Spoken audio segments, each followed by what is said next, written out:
Olá, pessoal! Hoje embarcaremos em uma jornada científica incrível, explorando um animal conhecido pela sua peculiaridade. Vamos ver se vocês adivinham de quem estamos falando com algumas pistas. Imagine um ser que parece uma mistura de pato, castor e lontra, e que, apesar de ser um mamífero, ele não apenas habita a terra, mas também se aventura pelas águas. Sim, ele também pode nadar. Conseguem imaginar qual mamífero seria capaz de realizar tal proeza? Pois bem, iremos apresentar a vocês o ornitorrinco, ou melhor, o conhecido mestre espião Perry, o ornitorrinco de Phineas e Ferb. Ele, por ser mamífero, se destaca por suas particularidades e habilidades, e hoje vamos explorar uma delas, a eletrorecepção. Mas o que seria a eletrorecepção?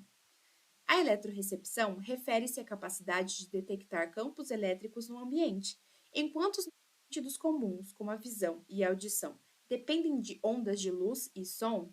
A eletrorecepção se baseia na detecção de campos elétricos que são gerados por organismos vivos ou objetos ao redor no ambiente.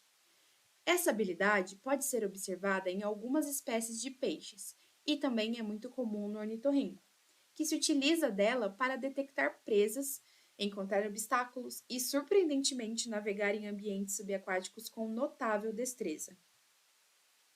Porém, para que o Perry, o ornitorrinco, consiga navegar pelo ambiente aquático usando a eletrorecepção, é necessário todo um aparato neural e mecanismos cujos quais vamos explorar neste vídeo. A chave para entender a eletrorecepção, então, está justamente nos mecanismos neurais envolvidos. No cérebro do ornitorrinco existe uma região especializada responsável por processar as informações provenientes dos órgãos eletroreceptores localizados em seu bico. Esses órgãos, conhecidos como ampolas de Lorenzini, são sensíveis às variações nos campos elétricos ao redor. Ampolas de Lorenzini são estruturas sensoriais únicas, encontradas em animais como tubarões e arraias, além do ornitorrinco. No caso deste último, essas ampolas estão localizadas no bico. Cada ampola contém células sensoriais especializadas que respondem às mudanças nos campos elétricos, transformando esses estímulos em sinais neurais. Quando as ampolas de Lorenzini detectam uma variação no campo elétrico, essas células sensoriais convertem esse estímulo em sinais elétricos, e esses sinais são então transmitidos ao cérebro do ornitorrinco, mais especificamente para uma região chamada córtex eletrosensorial. Nesse ponto ocorre o processamento das informações, permitindo que o ornitorrinco interprete o seu ambiente com base nos campos elétricos detectados. Agora, vamos abordar como essa eletrorecepção influencia comportamentos específicos do ornitorrinco. Esse animal é conhecido por suas habilidades únicas, e uma delas, sendo a eletrorecepção, é a capacidade de detectar campos elétricos no ambiente. Essa habilidade é crucial para vários comportamentos, como navegação, comunicação e predação. Vamos explorar esses comportamentos usando as 4 questões fundamentais do famoso cientista comportamental Nicholas Tinbergen. Comecemos pela questão da causa. O que desencadeia a resposta de eletrorecepção no ornitorrinco, levando ele a exercer tais comportamentos de navegação, comunicação e predação? No caso do Perry, as ampolas de Lorenzini, que estão localizadas no seu bico, que são os órgãos sensoriais responsáveis por detectar campos elétricos, como essas ampolas são os órgãos que percebem as variações nos campos elétricos, são elas que vão constituir a causa direta da resposta de eletrorecepção. E com isso, o ornitorrinco é capaz de navegar e se comunicar e realizar a predação de maneira satisfatória. A segunda questão aborda a função adaptativa desses comportamentos. Como esse comportamento de navegação, comunicação e predação, propiciados pela habilidade de eletrorecepção, conferiram vantagens adaptativas ao ornitorrinco em seu ambiente? Este animal habita ambientes aquáticos e, especialmente em águas turvas ou então à noite, a visão do ornitorrinco pode ser limitada. A habilidade de eletrorecepção permite que o ornitorrinco detecte campos elétricos gerados por movimentos musculares e correntes elétricas naturais na água.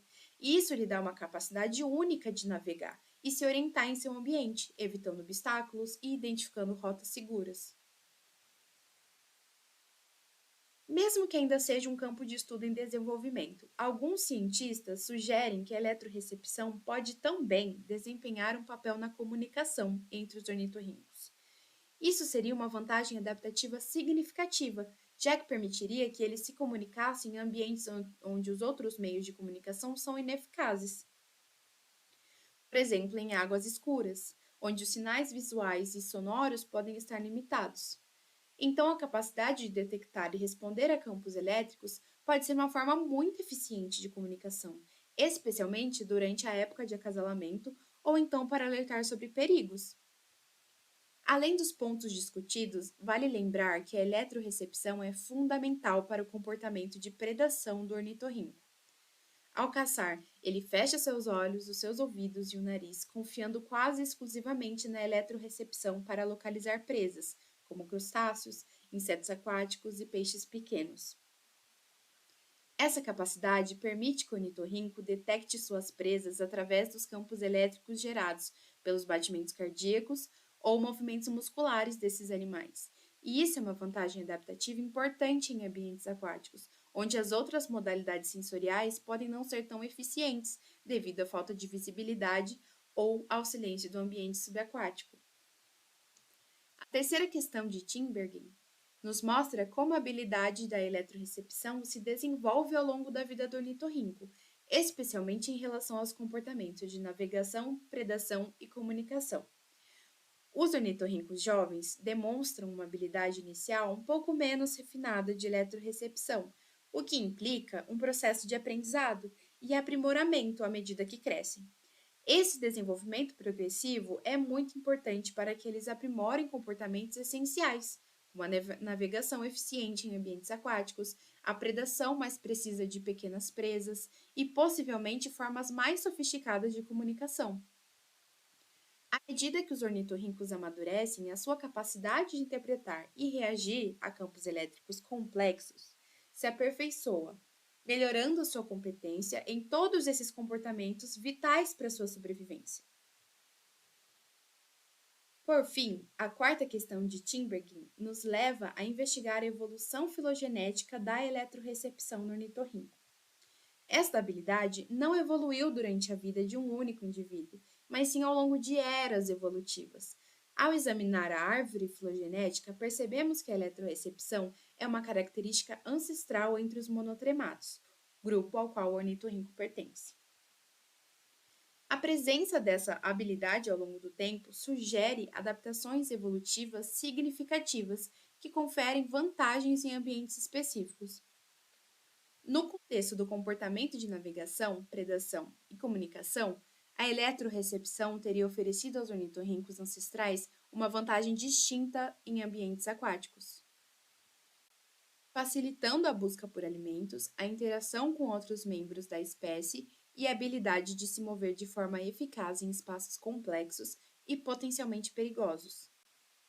Ao responder às questões de Tinbergen, mergulhamos nas complexidades dos comportamentos propiciados pela eletrorecepção e como eles dão vantagens aos ornitorrincos, desde os órgãos sensoriais no bico até o desenvolvimento ontogenético, a função adaptativa e a evolução filogenética, cada aspecto revela uma história de vida do reino animal. Ao entender as respostas a essas questões, ganhamos uma visão mais profunda e abrangente, destacando a importância dessa habilidade de eletrorecepção e os comportamentos associados a ela, mostrando mais uma manifestação da diversidade sensorial no reino animal.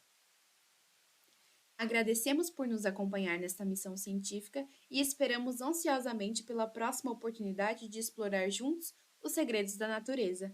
Até lá, continue curiosos, aprendendo e continue sendo os agentes destemidos que o mundo precisa. Até a próxima missão, agentes secretos.